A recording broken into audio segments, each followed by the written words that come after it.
This video is going to walk us through the setup and configuration of the HydroFORM corrosion mapping system. We start with File, New, to load the default new file settings for the OmniScan.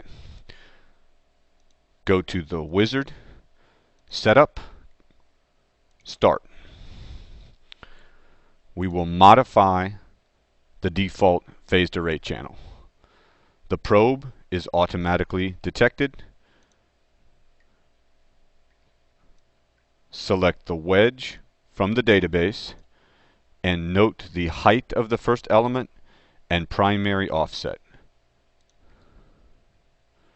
Continue in the wizard. Set the index offset position to the first focal law.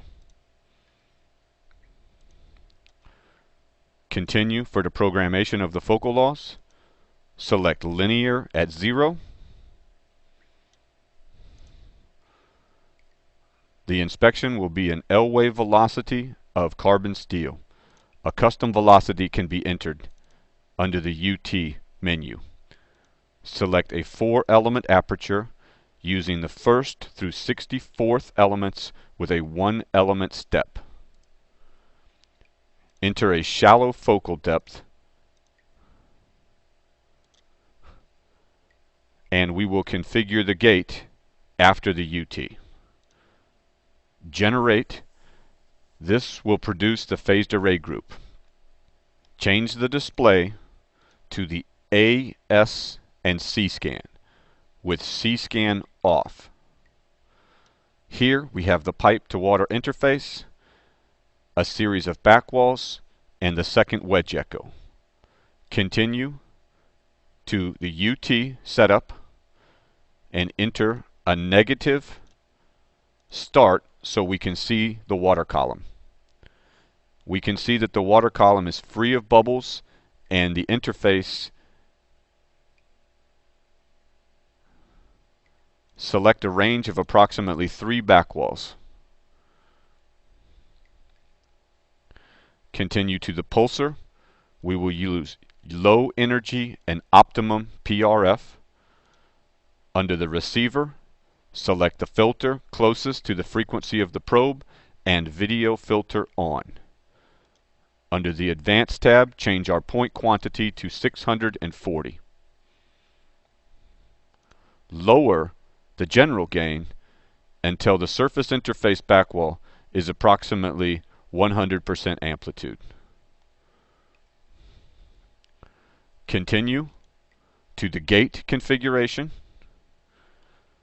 Select Gate I. This is the yellow interface gate. Enter a start of approximately -3 millimeters with a width long enough to ensure the interface will be detected. Under the mode, change the interface signal to synchronization on echo. This will ensure a flat interface and will ensure, regardless of probe instability, that each focal law starts at exactly 0. Shake the scanner slightly to remove the bubbles. Continue configuration to gate A. Change the mode to leading edge. For position, position the gate directly over the first interface as close to the interface signal as possible. This gate will monitor the first back wall.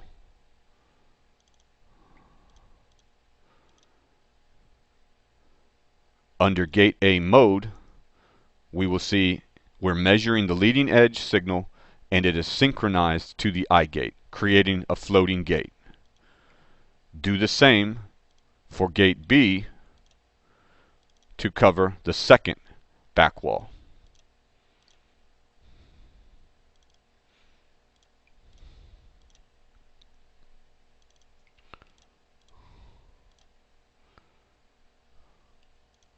Under mode, we are synchronized to the I gate and we're taking the leading edge measurement. Under the thickness tab of the gates, we want our source of the reading to be A minus I and enter a range for the intended thickness. This can be changed after the inspection in analysis mode while performing analysis. Continue the setup to the display. Activate the C-scan.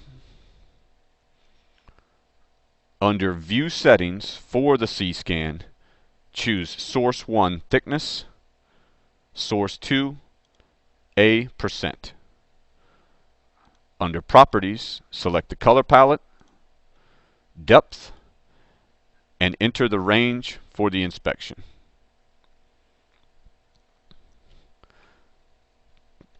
Continue to the Sizing tab, where we will build a manual TCG to increase the amplitude of the back walls without increasing the amplitude of the surface interface. Select TCG, Curve Setup, move the position of the first TCG point out of the surface interface signal. Add TCG point 2. Use the position of the first back wall and increase the gain until the signal is approximately 100% amplitude. Add the third TCG point, enter the position of the second back wall, and increase the gain until the second back wall is approximately 100% amplitude.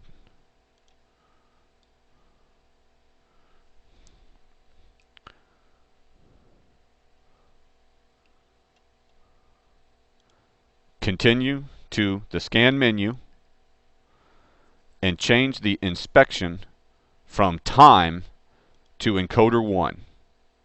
The clock icon will be replaced by the mechanical icon indicating the PRF now is tied to the encoder.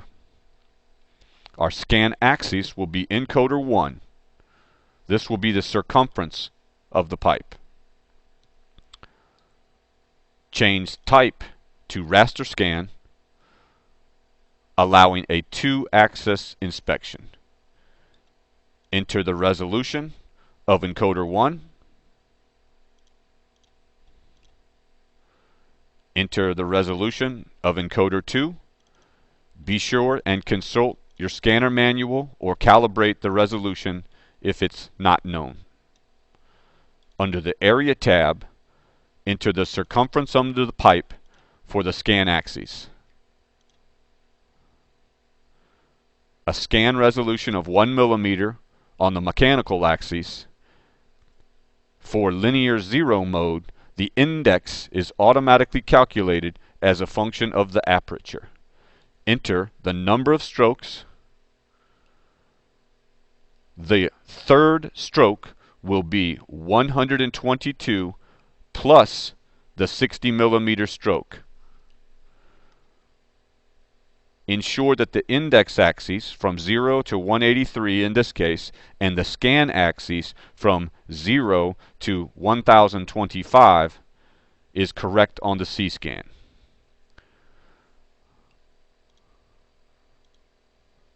Continue to the File menu and save the setup file.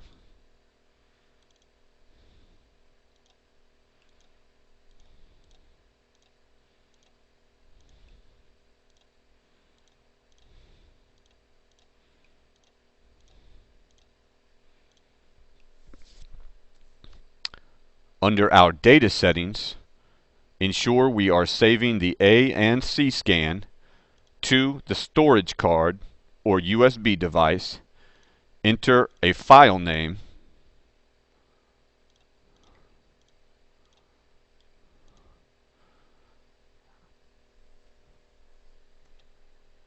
The OmniScan is now prepared to start the inspection. Select the arrow key on the right-hand column to start the acquisition. This will reset both encoders to 0 and the instrument is ready to begin the inspection. Grab the chain scanner with 2 hands, we place it around the circumference of the pipe, keeping it as parallel as possible to the pipe surface. Reach around with 1 hand and grab the hook and set it and clasp it tight. We'll flood the water column.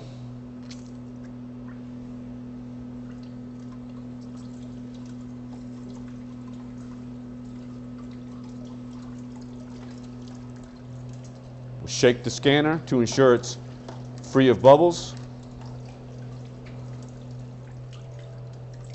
We will use the C-scan layout for the inspection. Hit the Start Acquisition button that will reset the encoders, and we're ready to start acquiring data. Move the scanner slowly and smoothly. If you miss any lines of data or have a problem, you can back the scanner up. It's writing data in both directions.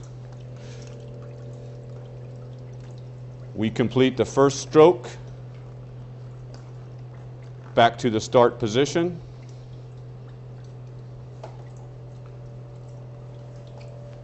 While watching the index axis encoder, I'm going to scoot the scanner over on the index axis to 60 millimeters with about a 1 millimeter overlap between strokes.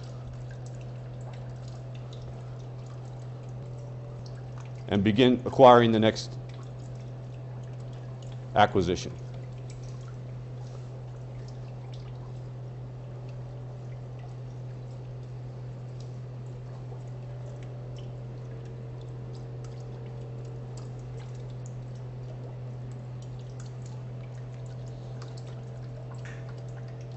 Again, while watching the index axis, I'm going to move the scanner over another 60 millimeters. Ensure that we're not missing any data. We have enough overlap.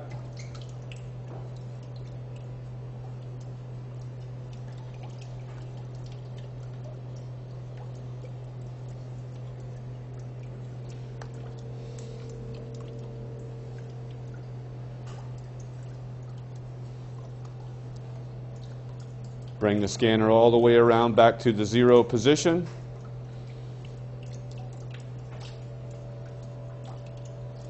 And the data file is ready to be saved.